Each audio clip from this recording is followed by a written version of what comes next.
విశాఖలోని ప్రముఖ పుణ్యక్షేత్రం సింహాచలం వరాహ లక్ష్మీనరసింహస్వామి ఆలయం ఈ రోజు క్రికెట్ అభిమానుల కోలాహలంతో నిండిపోయింది. దానికి కారణం కింగ్ కోహ్లీ రాక.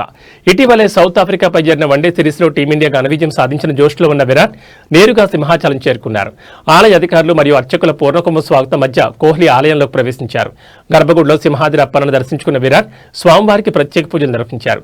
రాబోయే టోర్నీలో భారత జట్టు మరింత విజయవంతంగా ముందుకు సాగాలని ఆయన మనసారా కోరుకున్నారు. ఇక సింహాచలం అనగానే గుర్తొచ్చేది అత్యంత శక్తిమైన కప్పస్తంభం. భక్తుల కోరికలు తీర్చే కల్పవృక్షంగా భావించే ఈ కప్పస్తంభాన్ని విరాట్ కోహ్లీ భక్తి శ్రద్ధలతో ఆలింగనం చేసుకున్నారు. రెండు చేతులతో కప్పస్తంభాన్ని వాటేసుకుని తన మనసులోని కోరికను స్వామివారికి విన్నవించుకున్నారు. కోహ్లీని చూసేందుకు, ఫోటోలు తీసేందుకు భక్తులు, అభిమానులు పోటీపడ్డారు. ఆలయ మర్యాదలతో పండితులు కోహ్లీకి వేదాశీర్వచనం అందించి స్వామివారి తీర్థ ప్రసాదాలు అందజేశారు.